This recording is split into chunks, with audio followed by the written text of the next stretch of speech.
हताश न होना सफलता का मूल है और यही परम सुख है। उत्साह मनुष्य को कर्मों में प्रेरित करता है और उत्साह ही कर्म को सफल बनाता है। जैसे उबलते पानी में कभी परछाई नहीं दिखती, ठीक उसी प्रकार परेशान मन से समाधान भी नहीं दिखते। शांत होकर देखिए, सभी समस्याओं का हल मिल जाएगा। हमारा सलाहकार कौन है, ये बहुत महत्वपूर्ण है, क्योंकि दुर्योधन शकुनी से सलाह लेता था और अर्जुन श्री कृष्ण से। जीवन जीने के लिए मौन आवश्यक है, परंतु जब बात मर्यादा की हो तो शस्त्र उठाना अनिवार्य हो जाता है। प्रार्थना से परिस्थिति बदले ना बदले, पर मिट्टी का चरित्र अवश्य बदल जाता है। बुराई बड़ी हो या छोटी हमेशा विनाश का कारण बनती है, क्योंकि नाव में छेद छोटा हो या बड़ा नाव को डुबा ही देता है। एक बेहतरीन जिंदगी जीने के लिए ये स्वीकार करना जरूरी है कि सब कुछ सबको नहीं मिल सकता। श्री कृष्ण कहते हैं, समय के साथ साथ हालात भी बदल जाते हैं, इसलिए बदलाव में स्वयं को बदल लेना ही बुद्धिमानी है। श्री कृष्ण जी कहते हैं, हमें कभी उस व्यक्ति पर भरोसा नहीं करना चाहिए जो वक्त के साथ स्वभाव बदल लेता है। सोच और नियत अच्छी रखिए, फिर आपके कष्ट प्रभु स्वयं दूर कर देंगे। समय जब पलटता है तो सब कुछ पलट देता है, इसलिए अच्छे समय में घमंड ना रखे और बुरे वक्त में सब्र रखना ना छोड़े। जितना इंतजार वो आपसे करवा रहा है, ना समय आने पर वो इतना देगा कि संभाल भी नहीं पाओगे। आप वापस नहीं जा सकते हैं और शुरुआत को नहीं बदल सकते हैं, लेकिन आप जहां हैं वहीं से शुरू कर सकते हैं और अंत को बदल सकते हैं। अपना मन अच्छे कार्यों को करने में लगाएं, इसे बार बार करें और आप देखेंगे कि आप खुशी से भर गए हैं। अगर आपका खुद पर पूरा नियंत्रण है तो आपको वह क्षमता हासिल होगी जिसे बहुत ही कम लोग हासिल कर पाते हैं। मनुष्य अपने विश्वास से निर्मित होता है। जैसा वो मनुष्य विश्वास करता है वैसा वो मनुष्य बन जाता है। क्या सदा मौन रहना उचित है? नहीं, इतिहास साक्षी है। संसार में अधिक विपदाएं इसलिए आई क्योंकि समय पड़ने पर मनुष्य उसका विरोध नहीं कर पाया। श्री कृष्ण कहते हैं, एक बार माफ करके अच्छे बन जाओ, पर दोबारा उसी इंसान पर भरोसा करके बेवकूफ कभी ना बनो। हद से ज्यादा सीधा साधा होना भी ठीक नहीं, क्योंकि जंगल में सबसे पहले सीधे पेड़ों को काटा जाता है। आत्मा तो हमेशा से जानती है क्या सही है और क्या गलत है। चुनौती तो मन को समझाने में है। कभी भी किसी जरूरतमंद को अपने चौखट पर जलील मत कीजिए, क्योंकि ऊपर वाला कटोरा बदलने में देर नहीं करता। धर्म का सबसे सरल व्याख्या यही है कि किसी भी आत्मा को हमारी वजह से दुख ना पहुंचे, यही सच्चा धर्म है। अच्छी किस्मत के लोग थोड़ा भी बुरा होने पर भगवान को कोसते हैं और बुरी किस्मत के लोग थोड़ा भी अच्छा होने भगवान का स्मरण और धन्यवाद करते हैं। बता रहे हैं साग से गिरते हुए पत्ते, साथ किसी का भी हो हमेशा नहीं रहता। किस्सा बना दिया उन लोगों ने भी जो कल तक अपना हिस्सा बताया करते थे। मुझे जिंदगी का इतना तजुर्बा तो नहीं, पर सुना है ईमानदारी और सादगी से जिए तो अपने ही जीने नहीं देते। कभी भी स्वयं पर घमंड मत करना। पत्थर भी भारी होकर पानी में अपना वजूद खो देता है। जिस पर भरोसा होता है जब वही धोखा देता है तो पूरी दुनिया मतलबी लगने लगती है। जिंदगी बहुत छोटी है, कब क्या हो जाए किसी को कुछ नहीं पता, इसलिए हमेशा खुलकर जिए। बहुत शौक था मुझे सबको खुश रखने का, बाद में एहसास हुआ खुद के जरूरत के समय खुद को अकेला पाया। कृष्ण कहते हैं, अहंकार मत कर किसी को कुछ भी देकर। क्या पता तू दे रहा है या पिछले जन्म का कर्जा चुका रहा है। हर किसी के अंदर अपनी ताकत और अपनी कमजोरी होती है। मछली जंगल में नहीं दौड़ सकती और शेर पानी में राजा नहीं बन सकता, इसलिए अहमियत सभी को देनी चाहिए। जिंदगी के इस रण में खुद ही कृष्ण और खुद ही अर्जुन बनना पड़ता है, रोज अपना ही सारथी बनकर जीवन की महाभारत को लड़ना पड़ता है। अहंकार करने पर इंसान की प्रतिष्ठा, वंश, वैभव तीनों ही चले जाते हैं। बुरे कर्म करने नहीं पड़ते हो जाते हैं और अच्छे कर्म होते नहीं करने पड़ते हैं।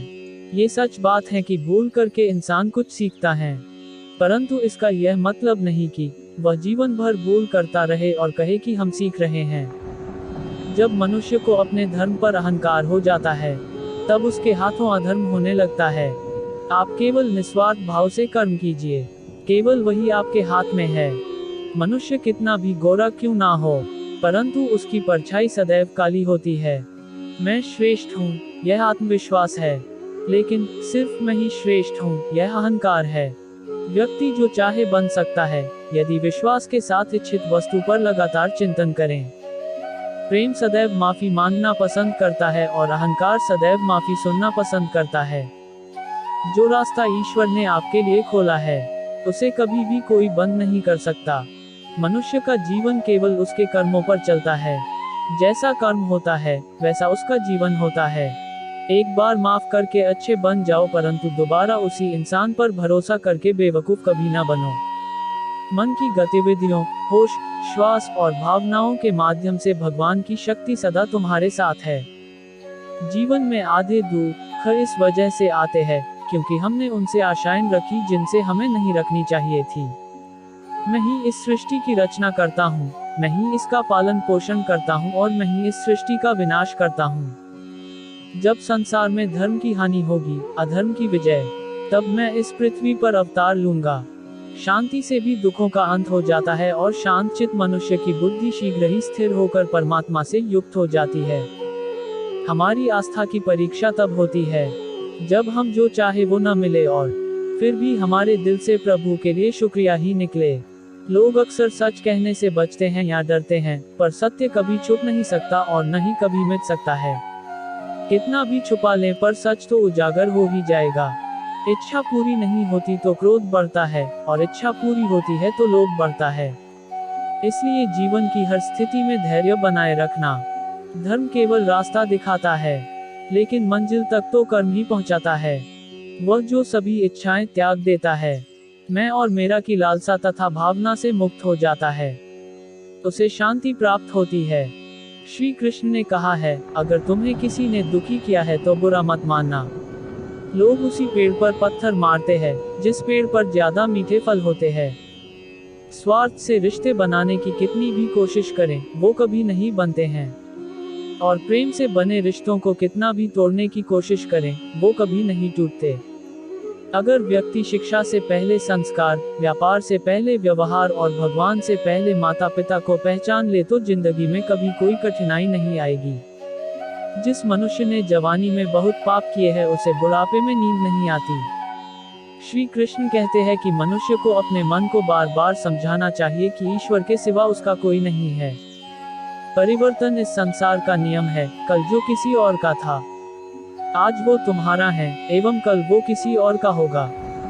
विषयों का चिंतन करने से विषयों की आसक्ति होती है, आसक्ति से इच्छा उत्पन्न होती है और इच्छा से क्रोध होता है, क्रोध से सम्मोहन और अविवेक उत्पन्न होता है। जो कुछ हुआ अच्छे के लिए हुआ, जो हो रहा है अच्छे के लिए हो रहा है, जो होगा वह भी अच्छे के लिए ही होगा। मेरे लिए न कोई घृणित है और न ही कोई प्रिय, न कोई निर्धन है और न ही कोई धनी। बस जो भक्ति भाव के साथ मुझे याद करते हैं, मैं उनका हूँ और वो मेरे। आप वही हैं जिसमें आप विश्वास करते हैं। आप वह बन जाते हैं जो आप मानते हैं कि आप बन सकते हैं। अगर तुम अपना कल्याण करना चाहते हो तो सभी तरह के उपदेशों, सभी धर्मों को छोड़कर मेरी शरण में आ जाओ, मैं तुम्हें मुक्ति प्रदान करूंगा। जिस इंसान के चारों तरफ नकारात्मक लोग रहते हैं, उस इंसान का मंजिल से भटक जाना तय है। जिंदगी में सब कुछ खत्म होना जैसा कुछ भी नहीं होता। हमेशा एक नई शुरुआत हमारा इंतजार कर रही होती है। इंद्रियों के अधीन होने से मनुष्य के जीवन में विकार और परेशानियां आती है। सुख दुख का आना जाना सर्दी गर्मी के आने जाने के जैसा ही है, इसलिए इन्हें सहन करना सीखना ही उचित है। निर्बलता अवश्य ईश्वर देता है, परंतु मर्यादा मनुष्य का मन खुद निर्माण करता है। जीवन में वाणी को संयम में रखना अनिवार्य है, क्योंकि वाणी से दिए हुए घाव कभी भरे नहीं जा सकते।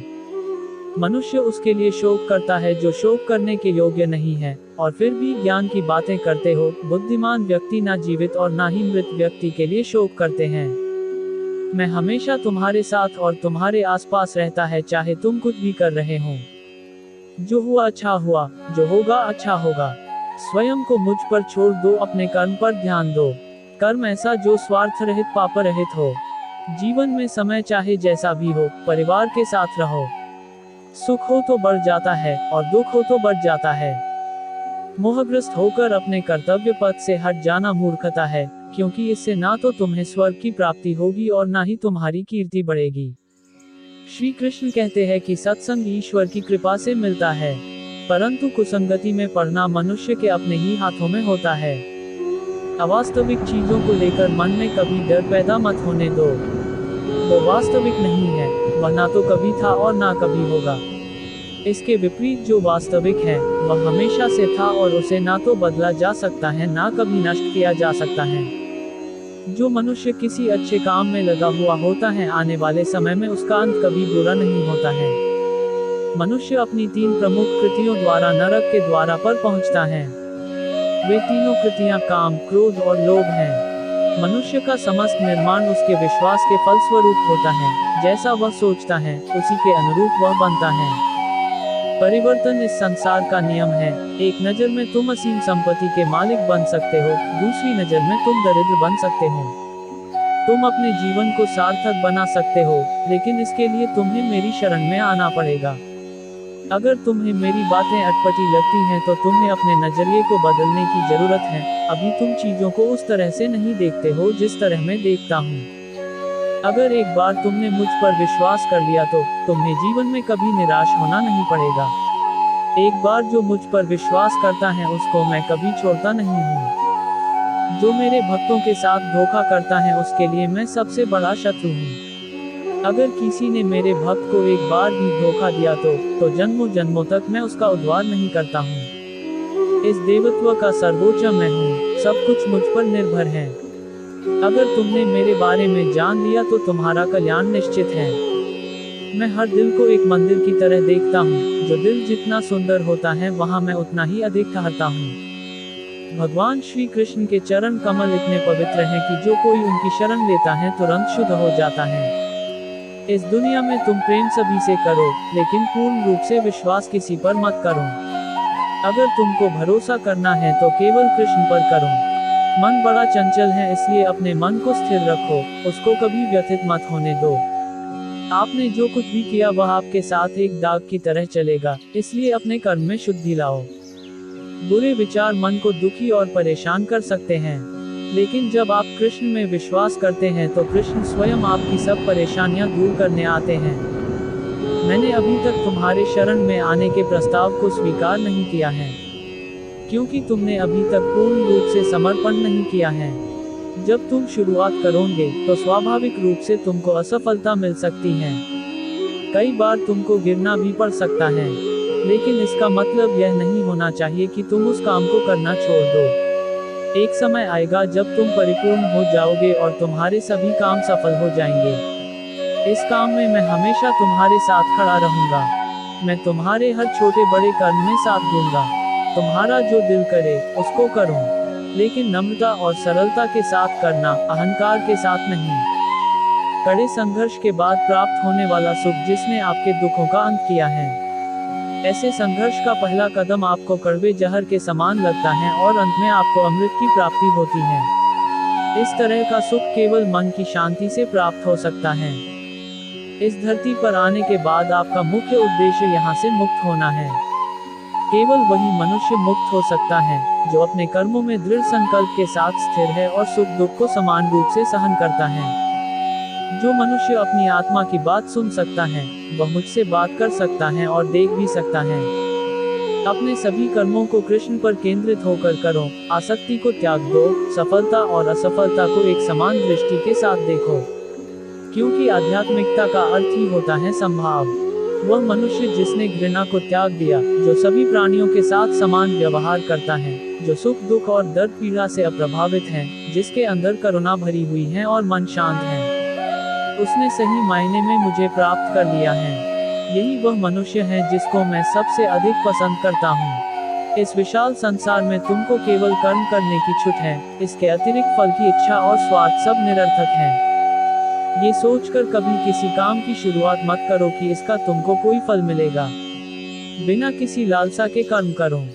जो आदमी मुझे हर चीज में देखता है और मेरे होने के एहसास को अनुभव करता है, वह मेरा सच्चा भक्त है। ऐसे भक्तों से मुझे प्रेम है। इंद्रियों का काम ही है भटकना। जब कोई मनुष्य अपना मन उनके पीछे छोड़ देता है तो समझ लीजिए कि उसने छेद वाली नाव में सवारी शुरू कर दी है, जिसका डूबना तय है। ऐसा कोई नहीं है जिसका सदियों से अस्तित्व है, और ना ही ऐसा कोई है जिसका सदियों बाद अस्तित्व रहेगा। यहाँ कुछ स्थायी नहीं है। वह सभी चमकदार वस्तुओं में प्रकाश के स्रोत के रूप में स्थित हैं। वह सभी प्रकार के अंधकार से परे और अव्यक्त है। वह ज्ञान का विषय है और वही ज्ञान का लक्ष्य है। वह सबके हृदय में विराजमान है। तुम उसी को देख पाते हो जो तुम हो, और तुम वही जो तुम देखते हो। मैं सभी के घरों में निवास करता हूँ। मेरी ऊर्जा सभी जगह समान रूप से वितरित है। जो मुझे पहचान लेता है उसको मैं भक्ति रस प्रदान करता रहता हूँ। मैं सर्वनाश कर सकता हूँ, मेरे रुकने की वजह